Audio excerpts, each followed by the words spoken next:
Here we are then in October, the month leading into Halloween, so what better time to check out some horror movies, and they don't come much better than the good old-fashioned original kind, such as Dead Eyes of London. A 1961 released German-made creepy little outing based upon one of the novels of the prolific and well-read British-born novelist Edgar Wallace.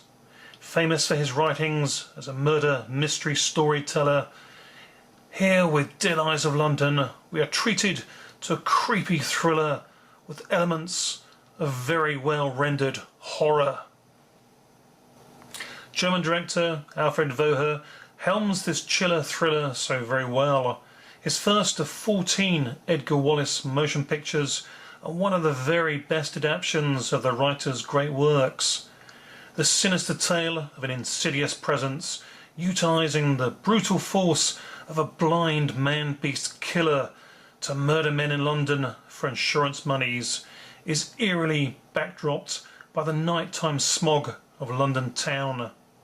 Hiding out at a backstreet hostel for the blind, run by a blind priest, the criminal puppeteer manipulates his murderous money-making scam through the blind obedience of his brutal man-hulk killer.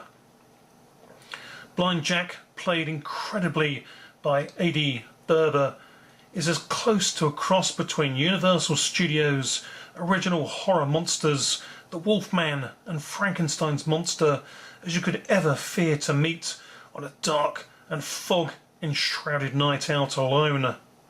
His white eyes as stark as those of a boiled fish's, and his heightened senses belying his large-framed body movements of a blind man to intensify his murderous attacks.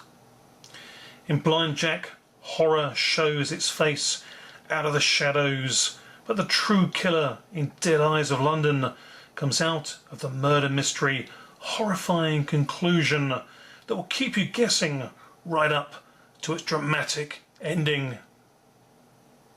Scotland Yard Inspector Larry Holt has to piece together the murderous crimes and clues, as well as look out for the safety of a young woman named Nora, who assists him with her skill as a braille reading expert, as each body comes with or is followed by a note in braille form. Killer clues and red herrings are all part of this gripping chiller, ahead of its time in many respects in how it is filmed. Many neat and nuanced sequences, such as the shot of a man brushing his teeth as witness from inside his mouth looking outward, is incredibly well done, and a skull on an office desk, once depressed, revealing itself to be a neat cigarette holder and dispenser. The early masterful setup scenes that predate the great Italian giallo films are a joy to behold here, and the moments of original and indeed quite brutal at times kill segments will also take viewers by surprise even today. Dead Eyes of London has an air of the old Universal horror films to it, but with a far greater menace. No surprises perhaps then that this 1961 made film is in fact a reinterpretation of the original earlier made 1939 chiller thriller horror The Human Monster. Bela Lugosi, not unsurprisingly, was the star of that feature.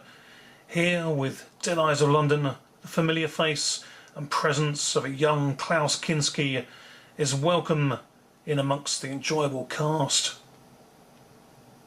This black and white shot horror thriller is a minor classic that deserves to be sought out and rediscovered by murder, mystery, giallo and horror loving fans of true and proper old style filmmaking.